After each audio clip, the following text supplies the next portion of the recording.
اللہ تعالیٰ کا فضل و کرم ہے کہ ہم اور آپ یہ جو وبا کی وجہ سے لاک ڈاؤن کی صورتحال میں جی رہے ہیں، اس صورتحال میں ہم اور آپ مسجدوں سے دور کر دیے گئے تھے، مسجدوں میں جا کر عبادت کرنے سے محروم ہو گئے تھے۔ رمضان پورا گزر گیا، عید کی نمازیں تک ہم میں کی اکثریت نے اپنے اپنے گھروں میں انجام دی ہے۔ آج اللہ کا فضل و کرم ہے، جس وقت میں آپ سے یہ گفتگو کر رہا ہوں، خبریں ایسی آ رہی ہیں، ابھی کنفرم نہیں ہو سکتا ہے، شاید ہماری گفتگو جب تک آپ تک پہنچے یا جب آپ یہ گفتگو سن رہے ہو مسئلہ صاف ہو چکا ہو کہ یہ خبریں آ رہی ہیں کہ اگلے 2-4 دن کے اندر ہو سکتا ہے حکومت لاک ڈاؤن میں اتنی چھوٹ دے کہ مسجدوں میں عبادت کے لیے کچھ شرائط کے ساتھ، کچھ پابندیوں کے ساتھ اجازت مل جائے۔ سبحان اللہ، یہ رب ذوالجلال کا کرم نہیں تو اور کیا ہے۔ اتنی طویل دوری کے بعد، مسجدوں سے اتنی لمبی جدائی کے بعد، اللہ تعالیٰ نے پھر سے ہمیں اور آپ کو مسجدوں سے جوڑنے کے لیے دروازہ کھولنے کا انتظام کیا ہوا ہے۔ اس درمیان بہت سارے لوگ دنیا سے ویسے ہی رخصت ہو گئے۔ وہ دنیا سے رخصت ہوئے تو اس حالت میں کہ اللہ تبارک و تعالیٰ نے دوبارہ انہیں مسجدوں سے جڑنے کا موقع نہیں دیا۔ اس میں ان کو گناہ نہیں ہے، لیکن جو سعادت مسجد سے جڑنے کی مجھ کو اور آپ کو نصیب ہو رہی ہے، وہ سعادت ان کو نصیب نہیں ہوئی۔ اس کا مطلب یہ ہوا کہ اب اگر لاک ڈاؤن 5 کے اندر اگر میرے اور آپ کے سامنے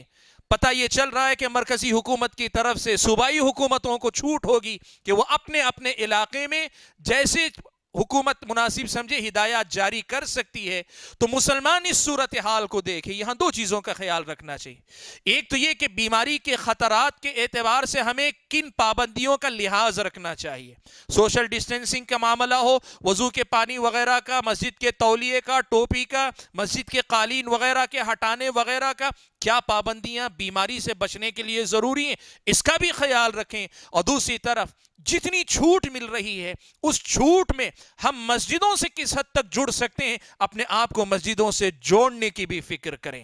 اس سلسلے میں اہل علم تفصیلی ہدایات آپ کو دیں گے اور دیتے رہیں گے، لیکن آج کی اس گفتگو میں آپ بھائیوں کو یاد دلانا چاہتا ہوں کہ 2 مہینے سے زیادہ کا عرصہ ہو گیا مسجدوں سے ہم اور آپ کٹے ہوئے، مسجدوں سے ہم اور آپ دور ہیں۔ یہ نیک بختی ہے، خوش قسمتی ہے کہ اللہ تعالیٰ مسجدوں کی طرف واپس لوٹنے کے دروازے کھولنے جا رہا ہے۔ اس موقع پر میں اور آپ دل و جان سے اپنے آپ کو مسجدوں سے جوڑنے کی کوشش کریں۔ ایک مومن مسجد سے جڑے بغیر ادھورا رہتا ہے، اس کے ایمان اور ایمان کے تقاضے کما حقہ پورے نہیں ہوتے اگر مسجد سے اس کا رشتہ نہ ہو۔ اب تک ہمارے سامنے مجبوری تھی، مجبوری کے بعد اب ہمارا اور آپ کا کے شوق کا، ہماری اور آپ کی محبت کا، مسجدوں سے، اللہ کے گھر سے، اللہ تعالیٰ سے محبت کا ایک امتحان ہے کہ ہم کیسے اس کی طرف پلٹ کر آتے ہیں۔ سبحان اللہ،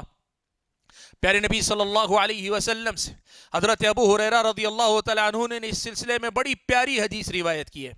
صحیح ابن خزیمہ اور سنن ابن ماجہ وغیرہ کے اندر یہ روایت الفاظ کے تھوڑے فرق کے ساتھ آئی ہے۔ فرماتے ہیں کہ نبی علیہ السلام نے یہ بات بیان فرمائی کہ جب کوئی بندہ مسجد سے جڑا رہتا ہے، توطن المساجد، مسجدوں کو اپنا گھر بنائے رہتا ہے، یعنی مسجدوں میں آنے جانے کا، مسجد میں عبادت کرنے کا پابند رہتا ہے، پھر کسی بیماری کی وجہ سے، کسی عذر کی وجہ سے مسجد سے کٹ جاتا ہے اور عذر کے ختم ہونے کے بعد دوبارہ لوٹ کر آتا ہے، إِلَّا تَبَشْبَشَ اللَّهُ لَهُ كَمَا يَتَبَشْبَشُ الْأَهْلُ لِغَائِبِهِمْ۔ اللہ تبارک و تعالی ویسے ہی خوشی سے ان بندوں کا استقبال کرتا ہے جیسے کسی گھر سے غائب ہو جانے والے انسان کا گھر والے استقبال کرتے ہیں۔ سبحان اللہ، اللہ تبارک و تعالی ہمارے اور آپ کے لوٹنے پر خوشی محسوس کرے گا۔ سبحان اللہ، اس سے بڑی سعادت کیا ہوگی کہ مسجد کی طرف لوٹنا یہ میری اور آپ کی سعادت ہے، میری اور آپ کی ضرورت ہے، لیکن اس کے ساتھ ساتھ اللہ تعالیٰ کے استقبال یا اللہ تعالیٰ کی خوشی کے ہم اور آپ حقدار بن جائیں گے۔ ناظرین کرام، خواتین کے لیے جو مسائل ہوں گے، جو پابندیاں ہوں گی، وہ اپنے لیے،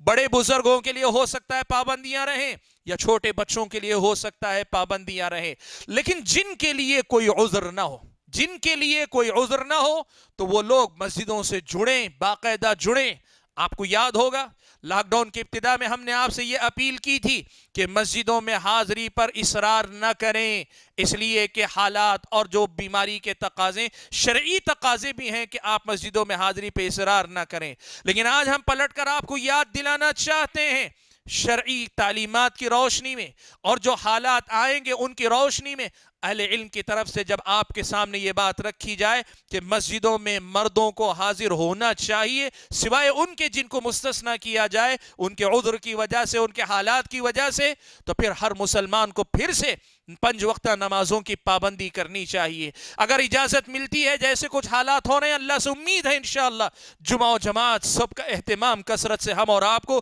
پھر سے ویسے کرنا چاہیے جیسے ہم اور آپ کرتے آئے تھے۔ حاضرین گرامی، آج کی اس گفتگو میں مجھے زیادہ کچھ اور باتیں نہیں کہنی ہے، یہی 2 اہم باتیں تھیں، ایک شوال کے مہینے اور اس مہینے کے روزوں سے متعلق یاد دہانی کروانی تھی، اور دوسری طرف آپ کو خوشخبری دینی تھی کہ اللہ تعالیٰ نے ایک آزمائش کے بعد پھر سے ہم اور آپ کو مسجدوں سے جڑنے کا موقع دیا ہے، تو ہم اور آپ اسی خوشی کے ساتھ، اسی دلچسپی کے ساتھ، اسی دل جمعی کے ساتھ، اسی توجہ کے ساتھ اللہ تعالیٰ کے گھروں کی طرف لوٹ کر آئیں اور اپنے آپ کو مسجدوں سے جوڑ لیں، کہ مسجد سے جڑ کر ہم پورے ہوتے ہیں، مسجد سے جڑ کر میرا اور آپ کا دین و ایمان مکمل ہوتا ہے، مسجد سے جڑ کر میری اور آپ کی عبادتیں مکمل ہوتی ہیں، اور سچ کہیں تو مسجدوں سے جڑ کر ہی میری اور آپ کی زندگی کا سکون مکمل ہوتا ہے، یا سکون مجھ کو اور آپ کو حقیقت میں میسر آتا ہے۔ اللہ سے دعا کیجئے کہ اللہ تعالیٰ مجھے اور آپ سبھی حضرات اور خواتین کو جو باتیں کہیں سنی گئی ہیں، کہنے اور سننے سے زیادہ ان کو سمجھ کر ان پر عمل پیرا ہونے کی توفیق عطا فرمائے، آمین۔ وآخر دعوانا الحمدللہ رب العالمین، والسلام علیکم ورحمۃ اللہ وبرکاتہ۔